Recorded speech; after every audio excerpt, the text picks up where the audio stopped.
Good morning. Welcome to Flag Day service of the Sanford Elks Lodge, number 1470 in Sanford.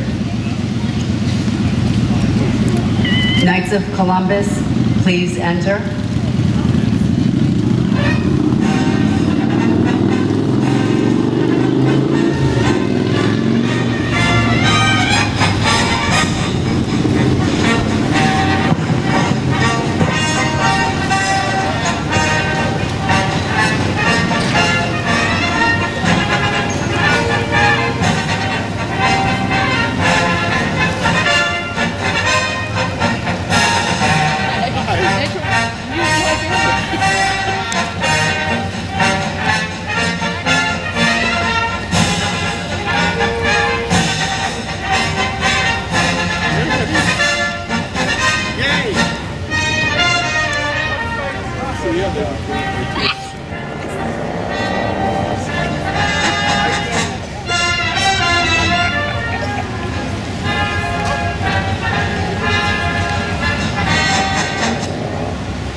Please stand and unite with us in singing the Star-Spangled Banner.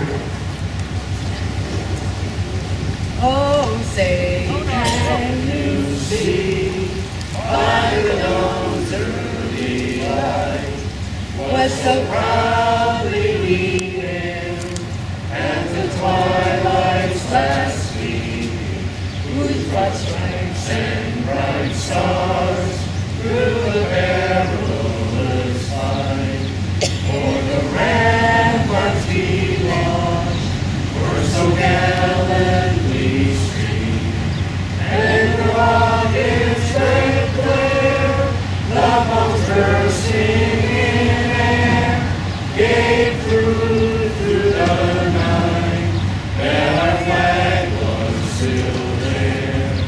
Oh, say does that Star-Spangled Banner yet wave o'er the land of the free and the home of the brave? Please be seated.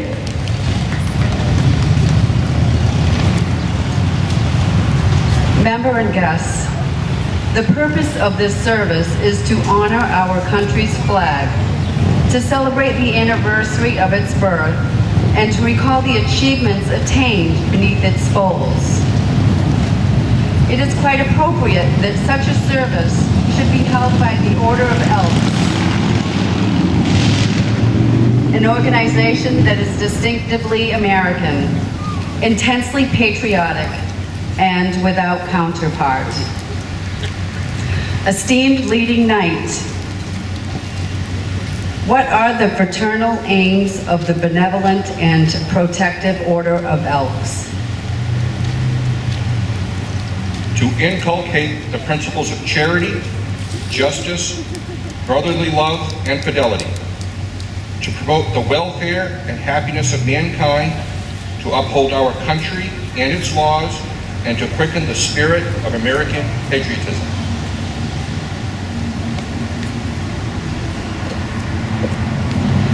Esteemed leading knight, what is the significance of the American flag? It is emblematic of the crowning virtue, charity. Esteemed loyal knight, what is the significance of the American flag?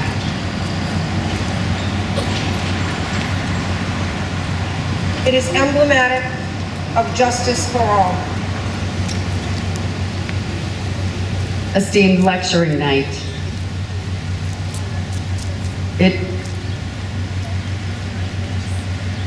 what is the significance of the American flag?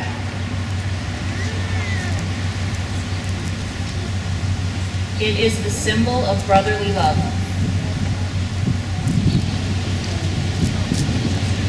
Lodge Esquire, what is the significance of the flag from the station of the exalted ruler. It is the symbol of fidelity. Charity, justice, brotherly love, and fidelity are all the cardinal principles of our order, and they are exemplified in all of our services. By them, we teach love of country and of our countrymen and loyalty to our American way of life. To be an elk is to be an American citizen who lives for our country and is ready to die for it. Please stand.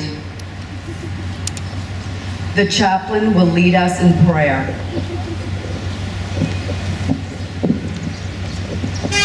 Almighty God, in this hour of patriotic observance of the birthday of the American flag, we ask you to bless our flag and the people of these United States. For all that our flag represents, both at home and abroad, we thank thee, and that through all our history as a nation, it has been an ensign of freedom, liberty, and opportunity. And through the years to come, may this flag wave as the banner of liberty, freedom, and enlightenment. May this service bring to each of us a sense of loyalty to our country and enable us to be better patriots, truer citizens, and more loyal Americans, to thy glory and to the honor of this great nation. Amen.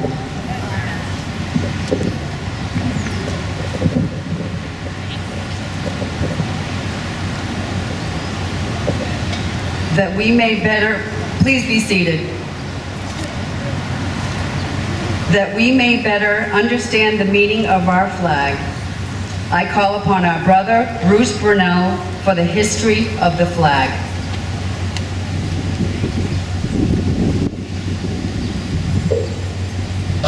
Heraldry is old as the human race. The carrying of banners has been a custom among all peoples in all ages. These banners usually contain some concept of the life or government of those who fashioned them. The evolution of the American flag marks the progression of the government of the American people.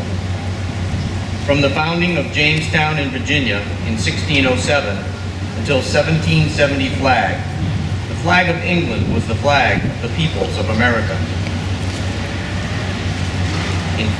In 1775, the pine tree flag was adopted for all colonial vessels, and this was the banner carried by the Continental forces in the Battle of Bunker Hill.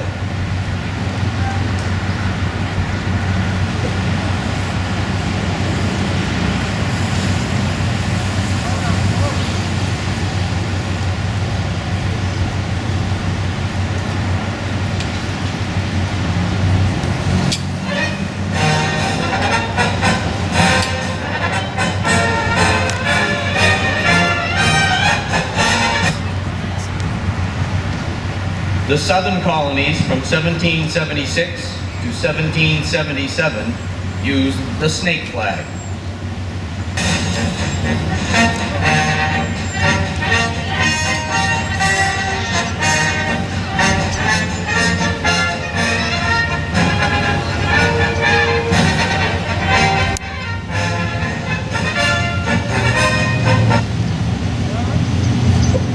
In the latter part of 1775, the Continental Congress appointed a committee to consider the question of a single flag for the 13 colonies.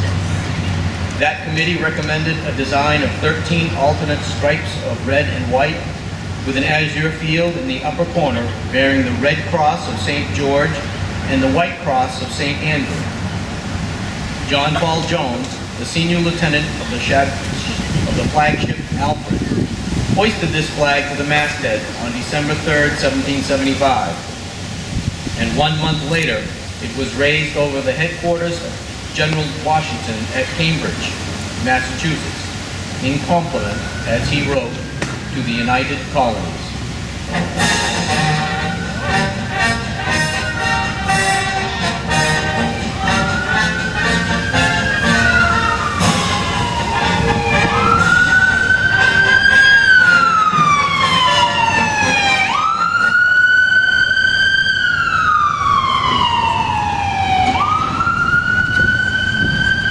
This flag, called the Continental Colors and the Grand Union, was never carried in the field by the Continental Land Forces, but it was used by the Navy as its exclusive ensign and was the first American flag to receive a salute of honor, a salute of 11 guns from the Fort of Orange in the Dutch West Indies. In response to a general demand for a banner more representative of our country, the Congress on June 14, 1777 provided that the flag of the United States be 13 stripes of alternating red and white, and that the Union be 13 stars, white on a blue field, representing a new constellation.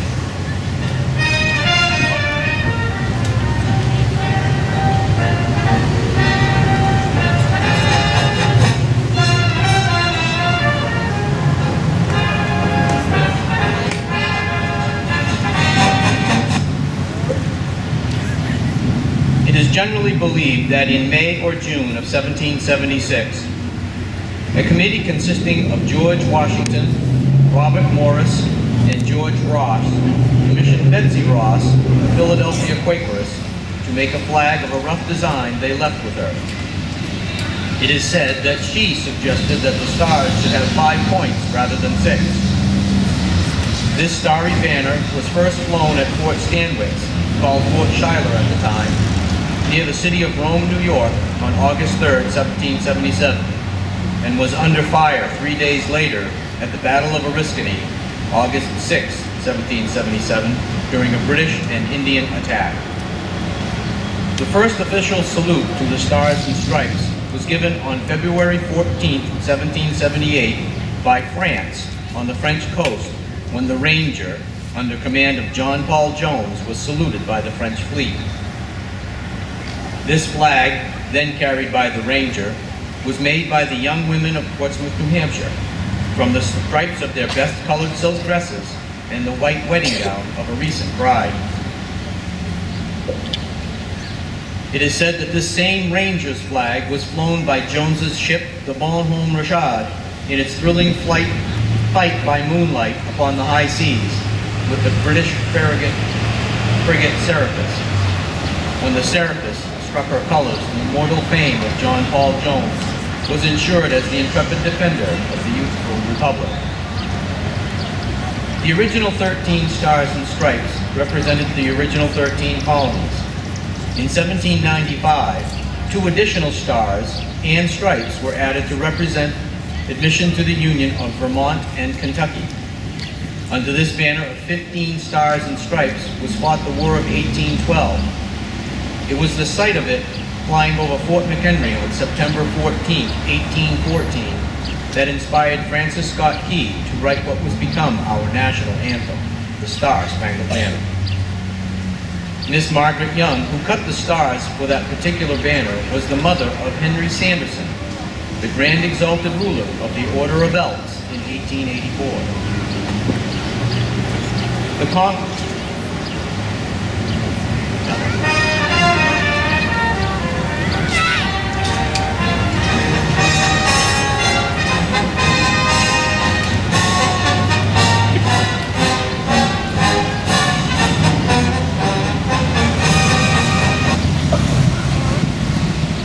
Congress on April 14, 1818, adopted a resolution that on after July 4, 1818, the number of stripes should be 13, and that the blue field should carry 1 star for each of the 20 states in the Union, and that a new star should be added for each state thereafter admitted.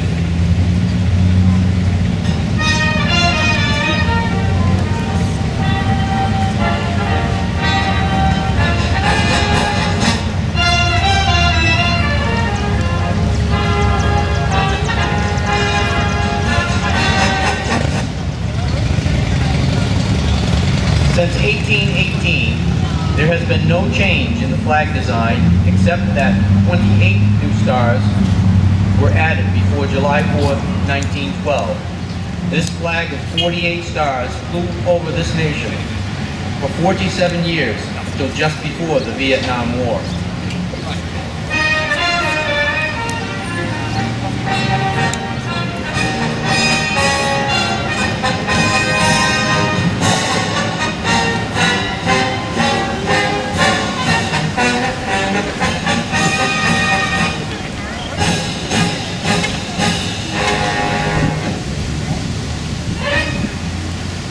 On July 4th, 1959, a star was added for Alaska, our first non-connected state, and a year later, Hawaii, our island state, added a 50th star.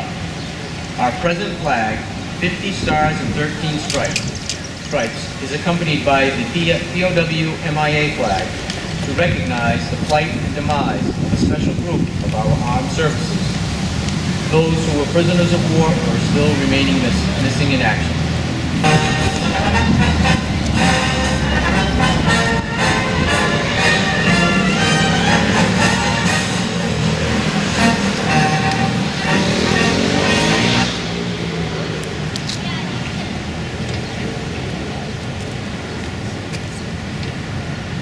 Please stand and salute our flag.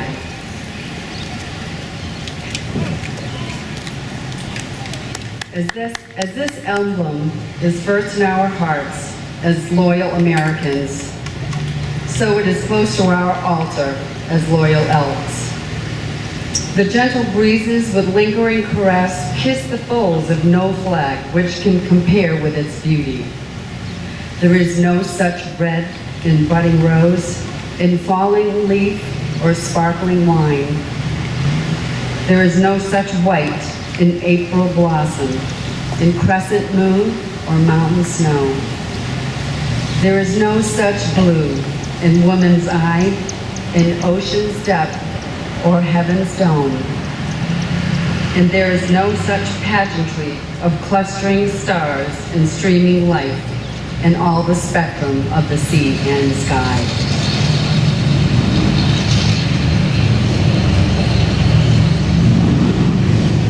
Please be seated.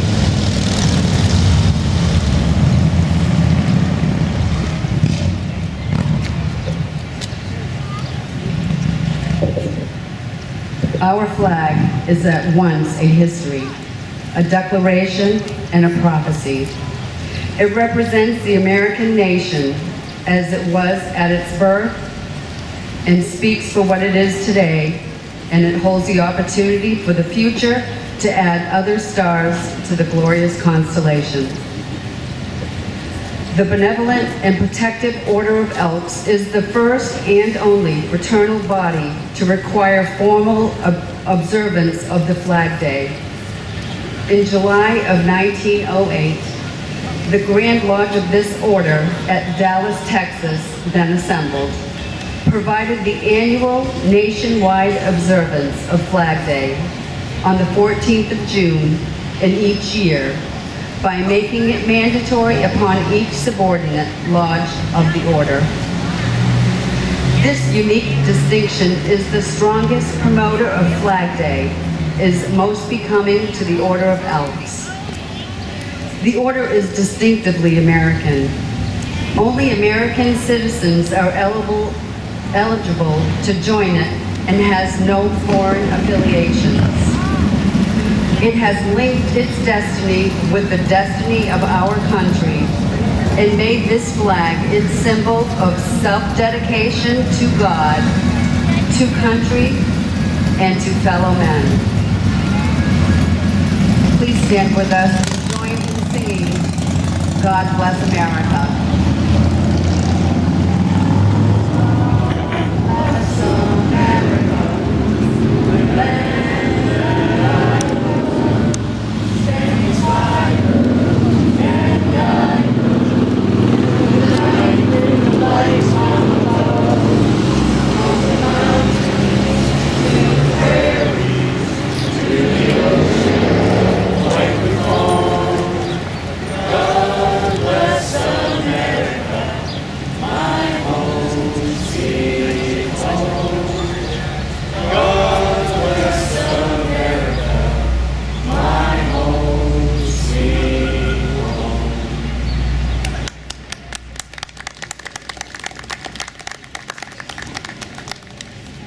The flag bearers can be dismissed, please.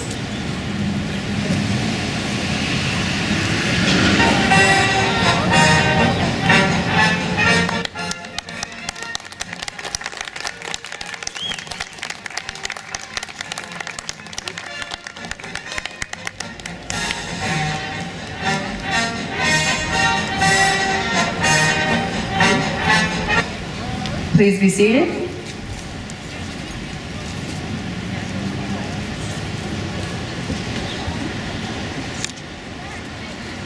The Stars and Stripes, flag of the United States of America, the worldwide hope of all who under God would be free to live and do his will. Upon its folds is written the story of America, the epic of the mightiest and noblest in all history. In these days when peoples of the old world groveled in objective homage to the heresy of the divine right of kings, a new constellation appeared in the western skies, the Stars and Stripes, symbolizing the divine right of all to life, liberty, and happiness and peace under endowment by their Creator. To what man or woman is given words adequate to tell the story of the building of this nation? That immortal story is written in blood and sweat, in heroic deeds and unremitting toil, in clearing the primeval forests and in planting of vast prairies, where once the coyote and buffalo roamed. Onward swept the nation, spanning wide rivers, leaping vast mountain ranges, leaving its path in villages and farms, factories and cities, till at last this giant nation stood astride the continent from the Atlantic to the Pacific. This is the heritage of the people of the United States. It has been repurchased by each succeeding generation and must be reworn again, and again, until the end of time. Lest it too shall pass like the ancient empires of Greece and Rome. The price of liberty is eternal vigilance. What was won at Lexington and Concord and Bunker Hill had to be repurchased at Ticonderoga and Yorktown. What John Paul Jones achieved upon the high seas in the War of Independence had to be repurchased by Commodore Perry on Lake Erie in the War of 1812. The prestige of Admiral Dewey's victory at Manila Bay in 1898 was re-won by the naval battles of the seas about the far-distance lands of the Pacific after the sneak attacks on Pearl Harbor and Manila in 1941 had summoned our country to assume its role in World War II. What our troops achieved under the Stars and Stripes of Chateau Thierry and Flanders in World War I, their sons were required to repurchase in World War II in the bloody trek across North Africa, on the beaches of Europe, and in the Battle of the Bulge. The flag our American men raised at Iwo Jima was the same flag later raised in the defense of Incheon, Busan, and Fort Chop Hill in far-off Korea. Then another generation under the same flag bled to stem the threat of communism in far-off Vietnam. Our young people were again called to carry our flag in the defense of a free world in the actions in Grenada and Panama. Willingly, our brave men and women carried our flag and the honor of the American people into battle in Operation Desert Storm. And who among us will ever forget the sight of firefighters raising our flag over the ruins of the World Trade Center? The military personnel draping our flag on the side of the Pentagon, or the citizens of Somerset County, Pennsylvania, placing our flag near the site where brave Americans died, fighting the hijackers of Flight Number 93. No other symbol could have offered such comfort as we still today endure the horrors of that day. Today, American forces carry our flag in the villages of Iraq, the mountains of Afghanistan, and the jungles of the Philippines, and wherever terrorism may reside. Their struggle against the sponsors of terrorism is the hardest battle yet, and this threat to our nation and to our way of life is certainly as great a challenge as our flag has ever seen. The resurgence of patriotism since September 11, 2001 has rekindled our respect for our flag. Today we see the Star-Spangled Banner wherever we turn, on homes, businesses, automobiles, and billboards. Such displays stimulate our love for our nation and for what it stands for. They remind us of the sacrifices being made by the men and women of our armed forces around the world. And they are a tribute to the heroes of the police and fire departments the nation over. The greatest significance of this flag, however, lies in the influence it has in the hearts and minds of billions of people. It has waved over the unparalleled progress of a nation in developing democratic institutions, scientific and technological knowledge, education, and culture. It has served as a beacon for millions of poor and oppressed refugees abroad, and stands as a promise that underprivileged will not be forgotten. What is the meaning of the flag of the United States? There can never be a definitive answer to that question. There are people in this world who see it as a symbol of imperialism. Others see it as a destiny of the people. But reference to these and similar views of the flag was resolved by Woodrow Wilson when he said, "This flag which we honor and under which we serve is the emblem of our unity, our power, our thought, and shape of this nation. It has no other character than that which we give it from generation to generation. The choices are ours. Only love, true love of our fellow man, can create peace.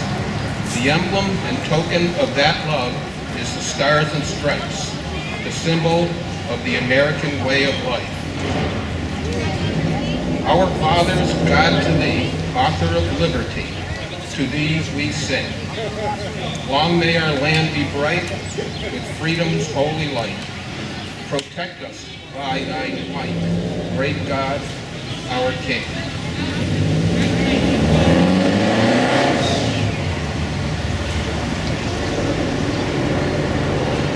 Lodge Esquire. How shall we further honor our flag? The flag is formally honored by the Pledge of Allegiance.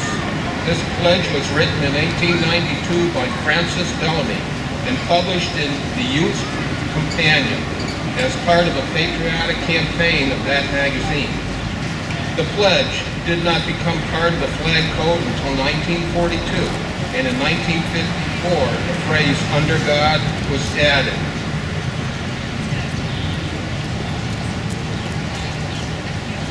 Let us all stand and pledge ourselves never to forget the principles represented by this flag. I pledge allegiance to the flag of the United States of America and to the republic for which it stands, one nation, under God, indivisible, with liberty and justice for all. Please be seated. In conclusion of this observance of Flag Day, let us rededicate ourselves to the flag of the United States of America, and may the principles of charity, justice, brotherly love, and fidelity ever increase in each of us. I want to thank the Girl Scouts, Troop 2085, and the Boy Scouts, 327, and thank you to the Knights of Columbus for joining us today.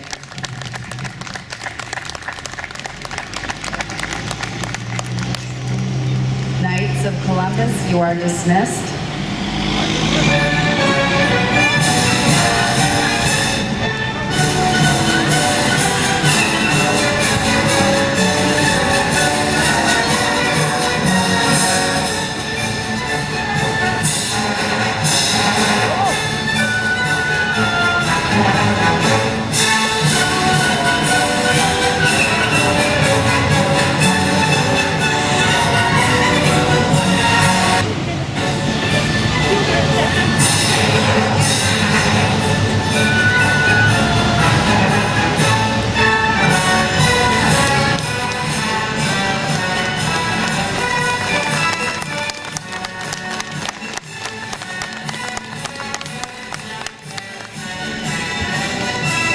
I now declare this service closed.